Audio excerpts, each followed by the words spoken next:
অসমের জোরহাট এয়ারবেসে ভারতীয় বায়ুসেনার একটি AN-32 পরিবহন বিমান দুর্ঘটনার কবলে পড়েছে।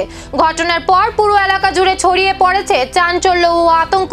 প্রাথমিক তথ্য অনুযায়ী জোরহাট এয়ারবেস সংলগ্ন এলাকায় অবতরণের পরই বিমানটি নিয়ন্ত্রণ হারিয়ে ভেঙে পড়ে বলে জানা যাচ্ছে।